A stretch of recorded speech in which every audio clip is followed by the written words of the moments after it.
I am very happy to participate again in this wonderful symposium, BeYogaBeyond, from the European Yoga Federation. And I feel honored to be invited by you and in this moment to share some insights with all the people that is connected with us in all the world. So I will share now my screen to speak about this area about yoga, samadhi, and self-realization. Yoga is part of Vedic science, and Vedic science comes from a long line of teachers in the Vedic Guru Parampara. From this line, Maharishi Mahesh Yogi, that is my master, he has a particular view of Vedic science we call Maharishi's Vedic science, that is actually Vedic science from the point of view of consciousness. Maharishi have organized Vedic science in 40 different aspects in which Rig Ved, that is the main Ved, the principal Ved, is the first impulse of pure consciousness, and from the self-referral activity of consciousness in the state of Samhita, there is created three areas that is the knower, known, and knowing, that are called Rishi, Devata, and Chandas. These three aspects of Vedic science give a particular birth to the different areas in the developing of consciousness, and these areas they give specific areas also to different aspects of Vedic science. In the area of chandas, we have the Upaveda that corresponds to yoga, as we see here. That is one of the 40 aspects of Vedic science that starts in Atma, that is the self, and expresses in the cosmic self as Brahman. Yoga, then, is one of the structuring dynamics of Rig Ved. It highlights the unifying quality involved in structuring Rig Ved. With reference to consciousness, yoga comprises the laws of nature that are engaged in the quality of chandas, the object of observation, which hides the dynamism of Devata and the witnessing quality of Rishi within the Samhita unity level of consciousness. So as the unifying quality of pure intelligence, we find that yoga is the expression of this unifying quality of consciousness, and yoga expresses itself in the human physiology in the association fibers of the central cortex. So every area of these 40 aspects of Vedic science are expressed also in one area of our physiology, and our physiology is the expression of the whole knowledge, the whole Vedic knowledge. Yoga is derived from the Sanskrit root yuj, that means union, to place together. Yuj also means to achieve something extraordinary. So Maharishi's yoga is yoga of consciousness, in which, in the words of Maharishi, yoga means unity. This means to live the unified totality in the field of diversity. In Maharishi's words, union is yoga. When the mind is united with the self, that is the state of yoga. Union is the union of the individuality with cosmic unboundedness. This one is the union. This one is the real union.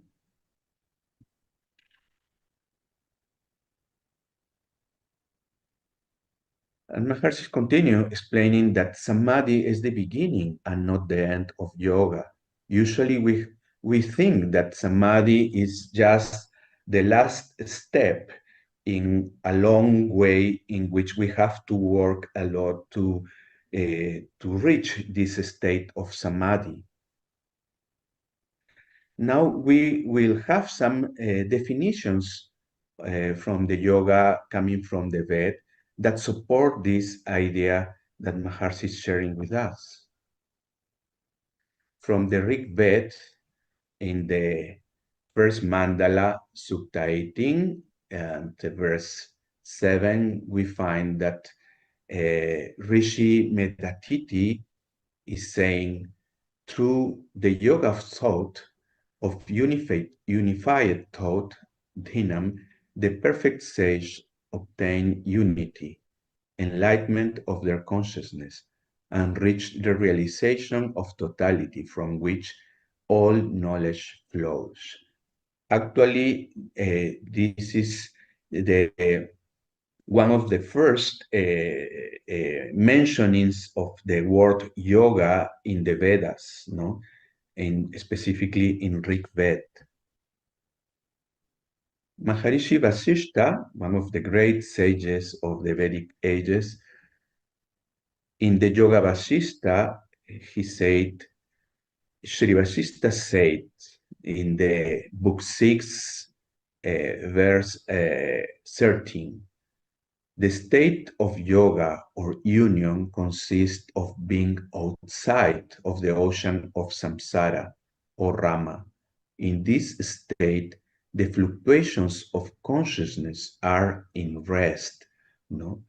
So he is Maharishi Vasishta is saying that the state of yoga, the yoga is an state. It's an state in which the fluctuations of consciousness, the fluctuations of our mind are completely silent. Maharishi Vedavyasa continues in some of his commentaries about this idea.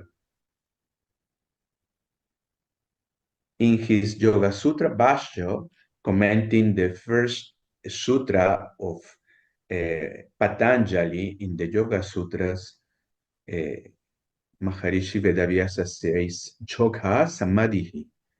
Yoga is Samadhi. And he continues, Yoga is Samadhi. It is the state in which consciousness is observed to permeate all the states. That is what Maharishi Vedavyasa says in his commentary of the first sutra of Patanjali.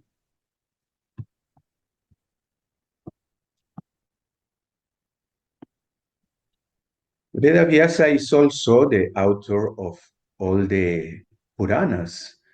And in the Srimad Bhagavatam, one of the Mahapuranas, he said, Parohi yogo manasaha samadhi. That means supreme transcendental yoga is when the mind is in samadhi, no?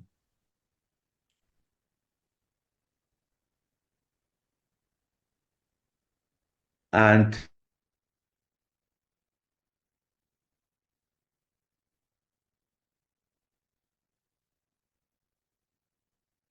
of yoga, happiness is not possible, says Maharishi Vedavyasa in this sentence of the Mahabharata. And in the Ahirbundya Samhita, it says, Sam yogo yoga ityuktu jivatma paramatmano. Yoga is the union of jivatma and paramatma. Yoga is the union of individual consciousness and supreme consciousness. And Lord Krishna in the Bhagavad Gita, that is one portion of the Mahabharata authored by Vedavyasa, says some very important words about yoga and samadhi. In the chapter 2, verse 48, Lord Krishna says, Yoga sthakuru karmani, firmly established in the state of yoga, in the self, perform action. So that state of yoga is a state to be lived by everyone. And just living in the state of yoga, in the state of samadhi, you can start to perform action. And he continues, Sam advam yoga uchyate. When the mind is in balance, in equilibrium, that state is called yoga.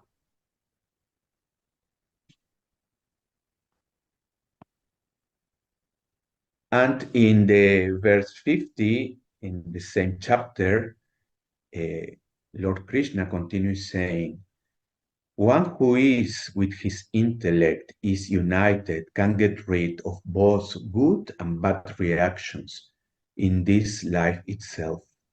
Be in the state of yoga, which is the art of doing any action skillfully established in full consciousness.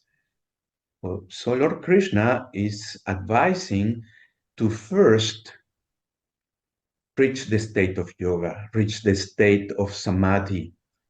And from there, you can start to perform action. And if you do action since this yoga state, all your actions will be completely with the support of natural law.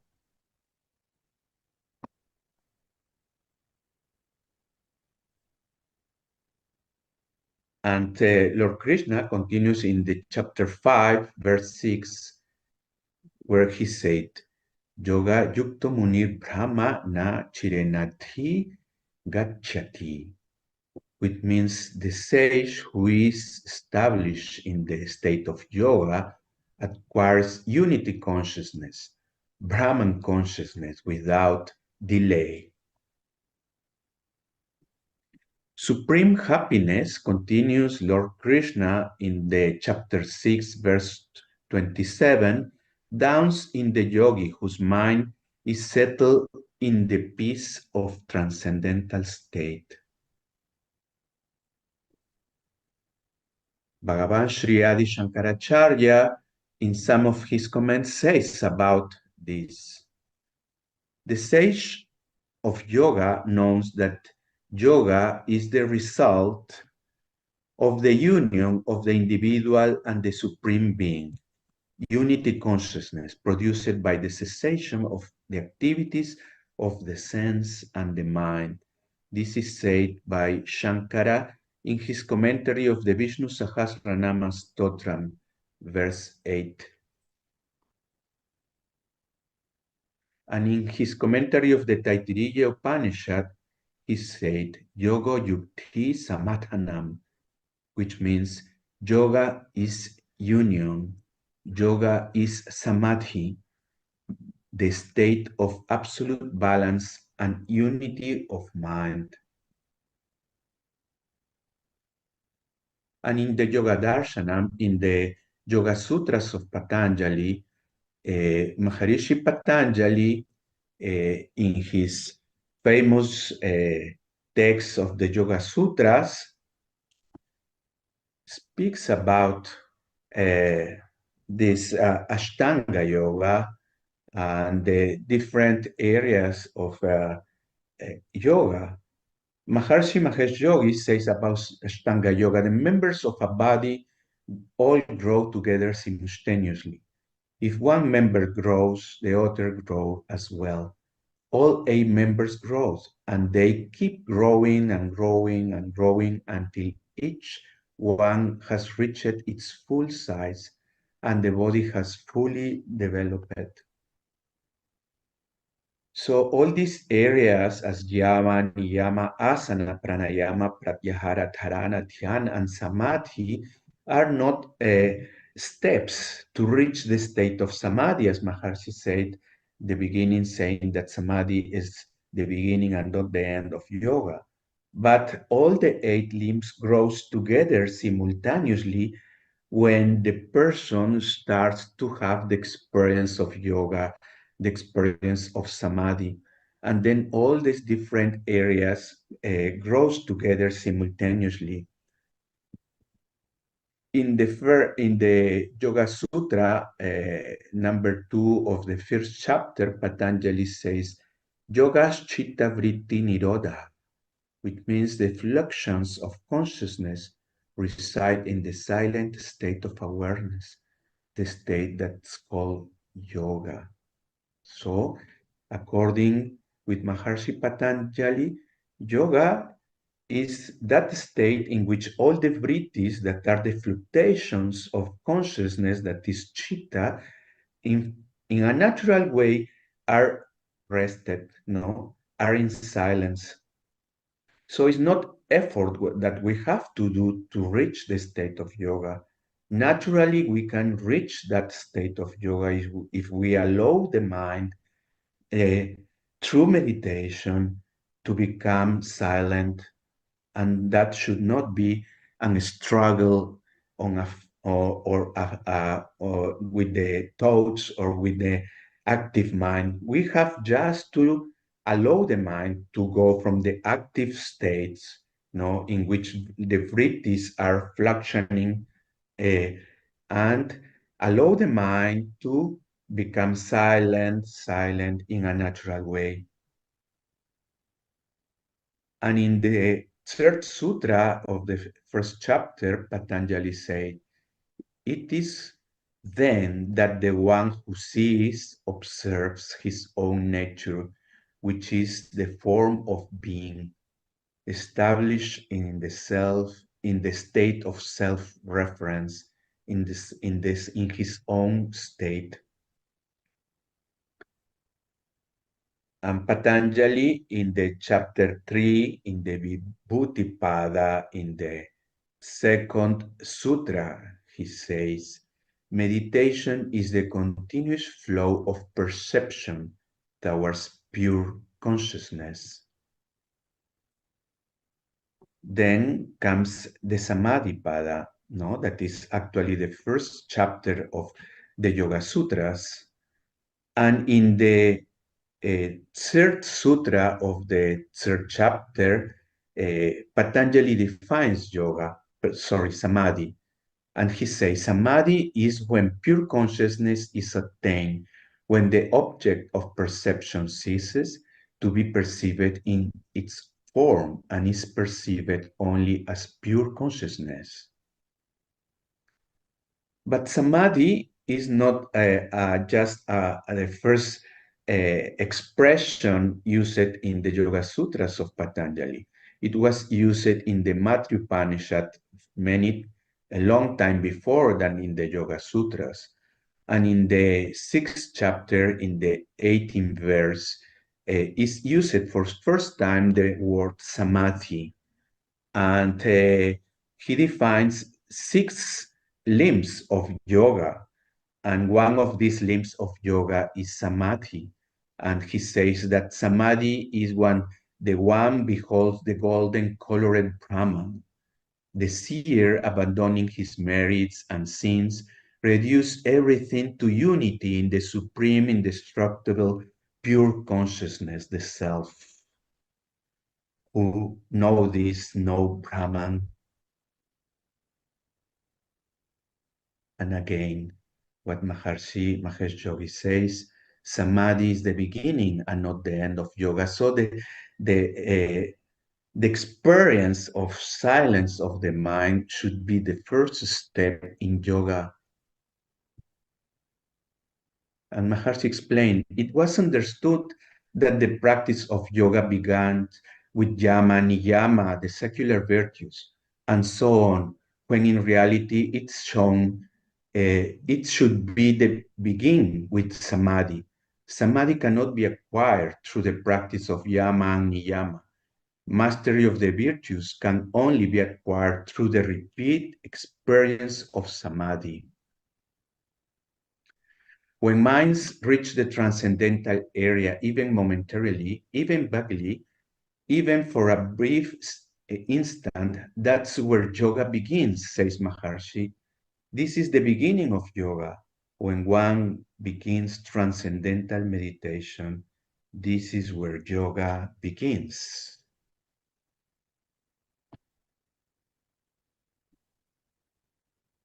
In the Nishamhota Rata Paniya Upanishad says, in its, in its it is peace, happiness, and bliss. It is outside duality, completely unified.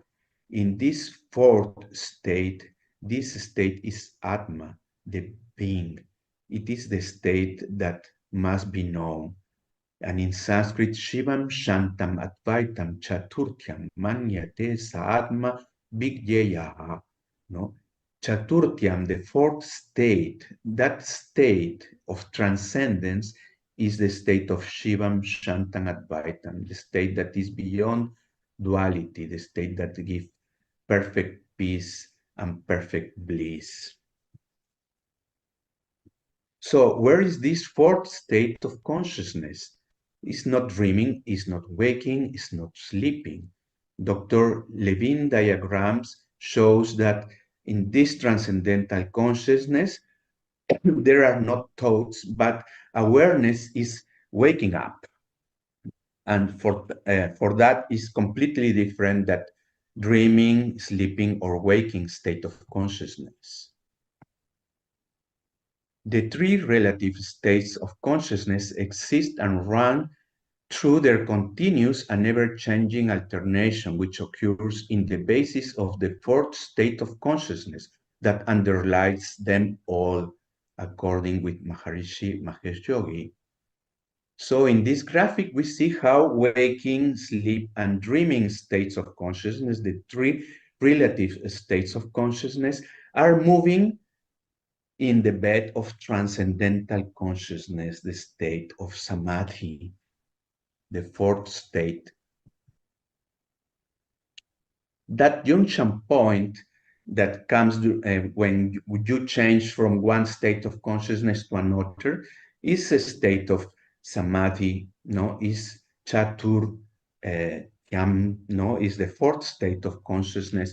And here we see some graphics, electroencephalographic graphics, in which in the left area, we see how this currents comes in the moment of, in the junction point between sleeping and dreaming, or between waking state and dreaming.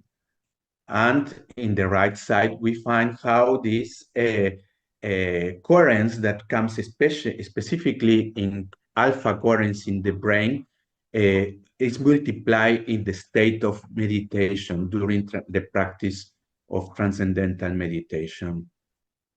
The time spent in this junction point, in this state of samadhi, is about 20 times longer in the practice of transcendental meditation than in waking, dreaming, or sleeping. The description of the main experience of transcendence of samadhi by Travis and Persson, two neuroscientists, are absence of perception of space, absence of the perception of the body, absence of the perception of time, peace, and limitless happiness. In the state of Kevalam Kumbhakam, as is described as a natural and spontaneous suspension of breathing corresponding to samadhi, we find that these specific moments of natural suspension of breathing occurs in a natural way in long periods during the practice of transcendental meditation. And the currents in the brain also multiplies. We see that in a person practicing transcendental meditation during 4 months, the currents in the brain is increasing during meditation, but when he is in a waking state of consciousness, the function of the brain continues the same. After a few years of practice of transcendental meditation, we can see that the different expressions of the currents of the brain that occurs before only during meditation are occurring during the waking state of consciousness, which means that this fourth state of consciousness is being stabilized during activity, and the person is acquiring a new state of consciousness. So we have the three relative states of consciousness as sleeping, dreaming, and waking, and the transcendental consciousness and state of samadhi. And when samadhi becomes stable, then comes the other three states of consciousness, higher states of consciousness as cosmic consciousness, God consciousness, and unity consciousness. Patanjali in his Yoga Sutras says in the chapter 3, verse 55, that when the intellect becomes as pure as transcendent self, the Purusha, the state of absolute unity, enlightenment, or Kaivalya is obtained. This means that the state of samadhi becomes stable during the whole life of the person, during the 24 hours. And this state is called Kaivalya, or the state of enlightenment, by Patanjali. And he finalized his Yoga Sutra in the chapter 4, verse 34, in which he said, established in the self, beyond the activity of the gunas, beyond the superficial play of nature, going back to their original state, reabsorbed in his own nature, what remains is Kaivalya. Kaivalya is unity consciousness, the state of enlightenment. Then the infinite power of pure consciousness is permanently established in the life of the person, and that is the state of self-realization. In the Yoga Sutras also, Patanjali says this very important sutra, Tat Sanidau Vairat Yaga. That is very important in this moment in the history of the world. He said, in the vicinity of yoga, the experience of transcendental consciousness, the unified field, hostile, conflicting tendencies are eliminated. Maharishi Mahesh Yogi, based in what Patanjali says in this sutra, has proposed the creation of currents groups. Currents groups means the 1% of a population practicing together transcendental meditation on the square root of 1% of the population practicing the advanced techniques, the Siddhi techniques. That effect is the reduced of regional conflicts and the down of world peace. We see here how through these group practices, the hostile acts diminish in the societies, in the countries. So when we practice the state of yoga together, the state of samadhi together through meditation, that current that occurs in the brain and in the consciousness of the person that is in that state multiplies in the society and brings peace for the world. And we see here an experiment done in Washington during 8 weeks, in which started 600 people practicing the meditation CD program together. And at the end, after 2 months, there were around 3,600 people. And the crime rate in Washington decreases almost till 25%. So there is a direct connection between individual consciousness and social consciousness, the collective consciousness. So we all, the people that are in yoga, every time when we practice yoga and when we do samadhi, we are creating world peace. In the Shiva Samhita, is saying when the yogi thought remaining in lotus position can lift up in the air and leave the ground, then know that he has gained Vayu Siddhi, which destroy the darkness of the world. So this practice of meditation, the sitting meditation, no, is destroy the darkness, the ignorance, and the violence in the world. So using these techniques in this moment of war, in this moment of violence in the world is something that we all should do. And we are doing that in our country through the groups of meditation in the schools. We have by now 90 schools and more than 75,000 students meditating in different schools in Cusco, in Puno, and all the students, no, from 10 years old, they are meditating and practicing TMCD together to create world peace. Thank you very much for your time, dear Swamiji, and to Yoga Federation for this opportunity to share these words.